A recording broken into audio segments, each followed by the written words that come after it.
Hey, is everybody ready? Yeah! Ready with the meat.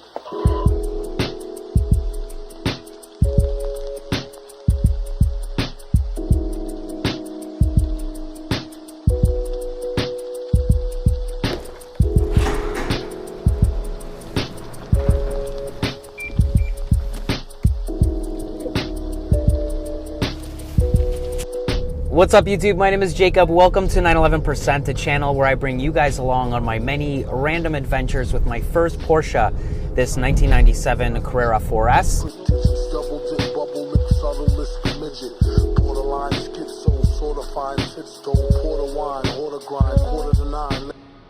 And on this channel, I post regular videos every Thursday at 1 p.m. Eastern Time, everything from driving to events, even a few technically oriented videos as well. So if that's something that interests you, hit that subscribe button and follow along on a regular basis. So if you watched last week's episode, I briefly had the car out for the very first time this season, and I'm gonna link the video in the cards above. But as I predicted in that video, a day after I had the car out, some snow fell, the city dumped a ton of salt, and we were back to square one.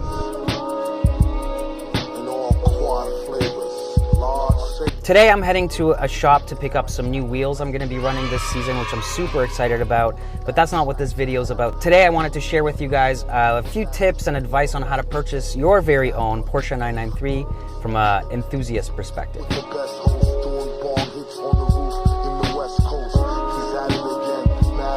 So I've been getting a lot of emails over the years, people asking me for advice to bounce off some ideas about, cars that they're interested in.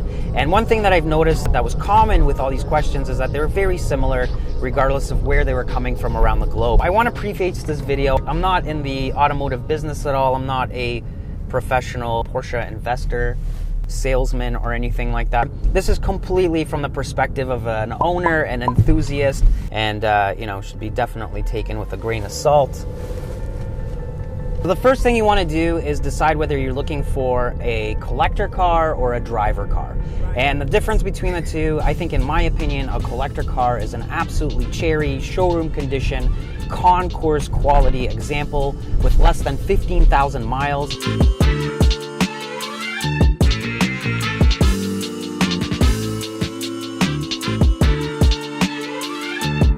And a driver is obviously a car with more than those miles and in various conditions, and it's up to you to decide what you're willing to live with, and what kind of car you're really looking for from a condition standpoint, because the gamut there I think is a lot wider than the collector cars. Another thing about the collector cars is to find one that has rare options or is spec'd in a rare way where there's less or one of ones and that kind of thing. Again, this is all a completely different world. This video is going to focus more on finding a driver. Another thing I wanted to mention is that usually, it's common opinion on a lot of forums. I'm going to use Renlist as an example, where people say that, buying a car with higher mileage usually means that it's been shaken out and it's had a lot of its costlier maintenance out of the way. Again, this is completely up to you. I feel like this is such a personal decision, but just to reiterate, I think the first fork in the road is to decide between those two types of ownership experiences.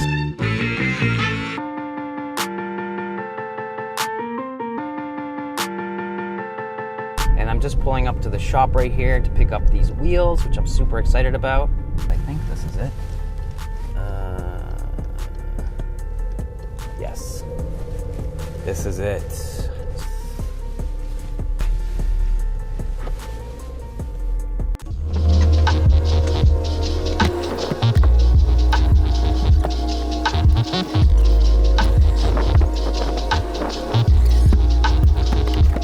So once you decide on the grade of 993 that you're after, it's important to hit the books and really familiarize yourself with the model and with the cars, just so that you know what you're looking for and you can, make some more educated decisions down the road. A great book that stands out that I actually used when I was shopping for my 993 is a book called Porsche 993, The Essential Companion by a gentleman named Adrian Strather. I hope I'm pronouncing his last name correctly, but that's a great book to get your hands on. You can pick that up anywhere. I'm going to post the ISBN in the description below, so check that out.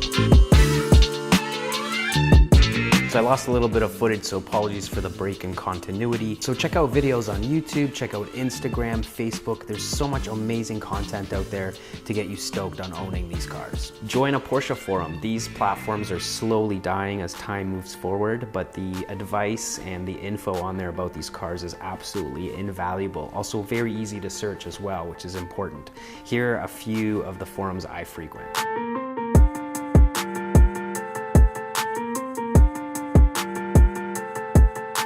If you have any others you want to add, post them in the comments below. So while you're spending way too much time online reading 993 threads and consuming way too much 911% content, you should also be checking out any local clubs that might be holding gatherings, or even local Cars and Coffee, where you can start looking at these cars in person and even getting to meet some of the people that own these cars already locally to you, because the community is definitely a big aspect of it.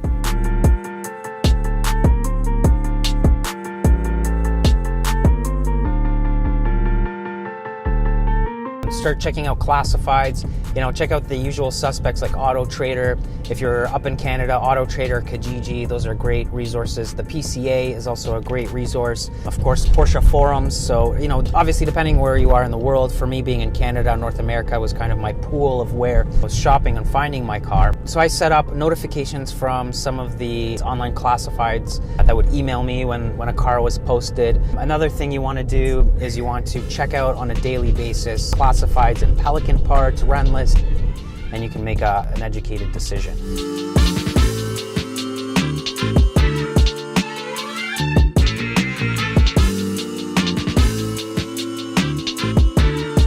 The difference between shopping in 2011 when I bought my car and today is that there's a lot more demand for these cars, so I feel like you have a lot less time to make a sound decision, which impedes the shopping process a little bit, I think, especially on such an emotional purchase such as this 993.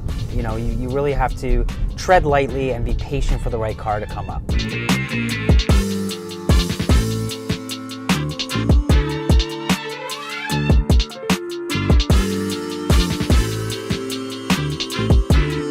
So here's the exciting part. So once you find the car that you're looking for and you're ready to go, it's a good idea to feel out the seller. And what I mean by that is you want to have a proper conversation with the seller. Having some sort of interaction with the person who's selling the car, who's owned the car, really gives you insight into how it was taken care of. If you talk to somebody who seems careless or short or messy or whatever, it's a pretty good indicator on how great of a keeper they were to this car. Make sure you at least jump on the phone a few times, especially if you're shopping long distance, with the previous owner to get an idea of how it was maintained and how it was taken care of.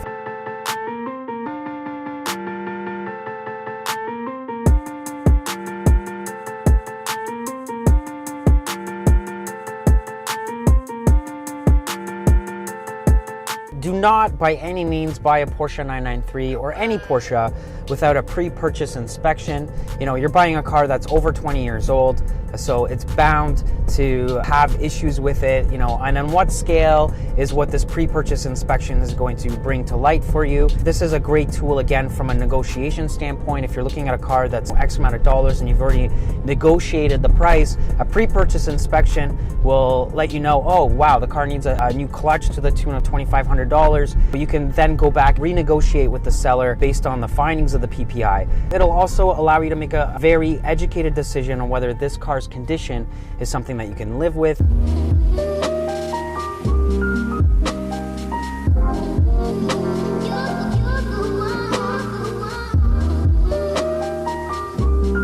Another thing to know with a pre-purchase inspection is that you want to have it done at a shop that knows air-cooled cars, that knows 993s. You also want to make sure that the shop is not affiliated with the seller in any way. Do not go to the seller's shop. If you have to, then so be it, but you want a completely unbiased opinion on the condition this car is in.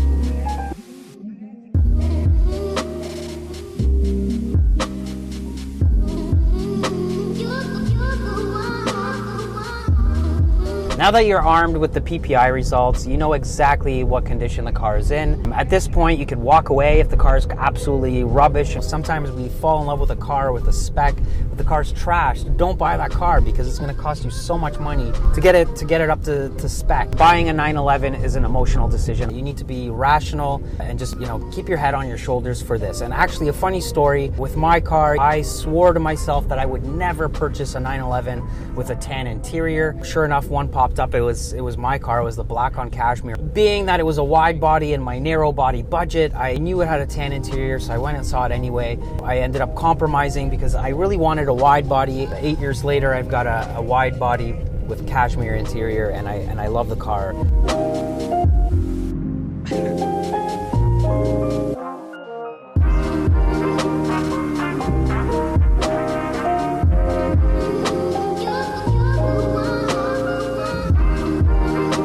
All in all, enjoy the ride, because the chase and searching for these things is really half the fun, and actually something that I miss so much. I remember my chase lasting only half a year when I was shopping for my car, but it was an absolute riot. And then finally, when I actually purchased the car and took delivery of it and drove it home for the first time, it was an incredible feeling. So just enjoy it. Sit back and enjoy it, because it's a good time.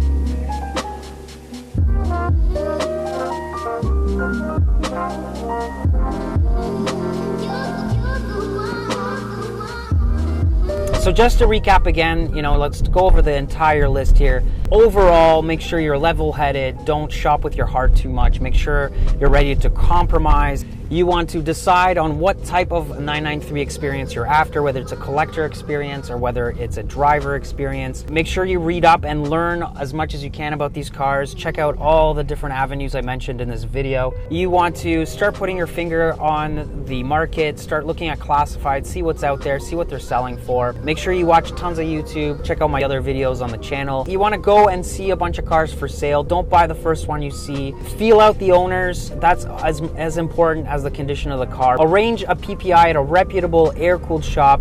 Make sure you align the PPI results with the value of the car to see if it still makes sense in the deal, or walk away. Lastly, enjoy it. If you do buy the car, enjoy it to no end. These cars are absolute riots.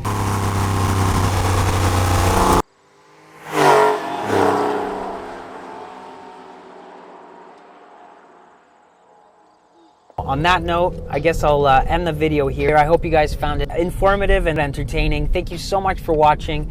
Remember to subscribe, comment, and like, and I'll see you guys next Thursday. Take care.